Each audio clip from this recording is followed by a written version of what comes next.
sama xol bi yëngal nga ko yow yëngal nga ko hey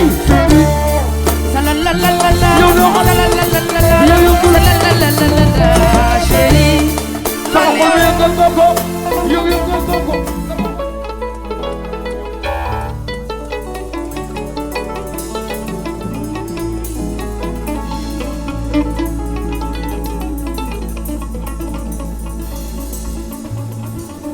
koko bi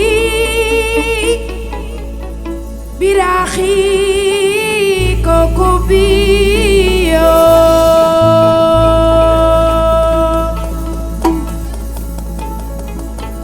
anta saraxa kumba walima kumba walise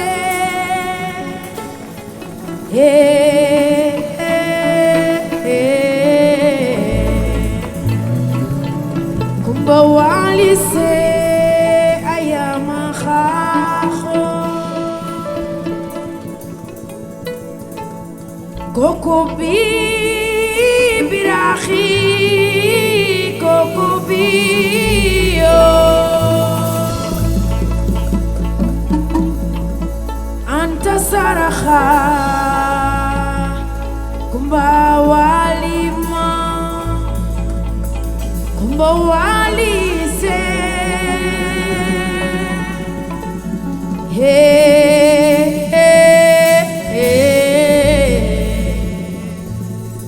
kumba walise ayama xaxo kumba walise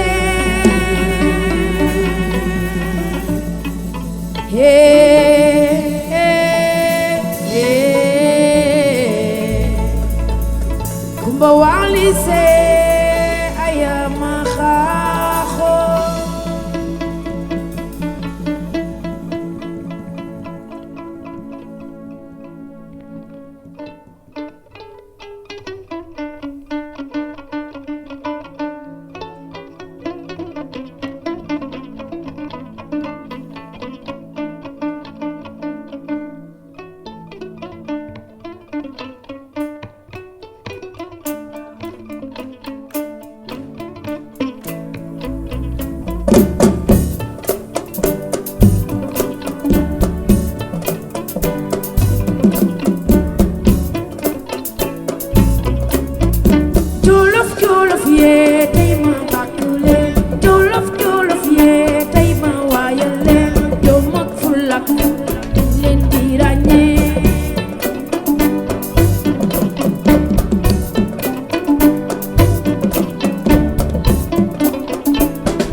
Désolé pour cette souffrance et ces douleurs aux reins.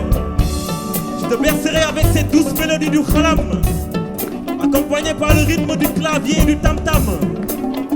Réécoute encore les accents de la guitare monocorde.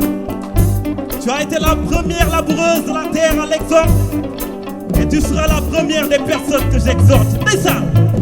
Je le flic le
entre Ross Mauritanie et Ross Béthio, il s'est passé un événement douloureux qu'il est nécessaire de rappeler. À cette même époque, les Maures avaient tendance à pratiquer l'esclavage, c'est-à-dire la technique de la captivité humaine. Un mardi, ils s'infiltrèrent dans un village appelé Nder. Et même ce jour à Nder, les hommes étaient partis dans les champs pour cultiver et les femmes sont restées au foyer. L'invasion Maure s'est faite de manière instantanée, trouvant des femmes qui se sont battues contre les insurgés dans une longue bataille sanglante et acharnée. Et malheureusement, elles ont été prises d'assaut. Et parmi ces femmes, on nomme la mère de Nateyal Lambogne. Elles ont préféré se suicider par immolation. Elles ont préféré l'humilité qu'à la domination. Et elles ont préféré la liberté qu'à l'oppression. Et ce soir, je rends hommage à toutes les femmes qui se sont battues pour la liberté. Et les femmes de Nder.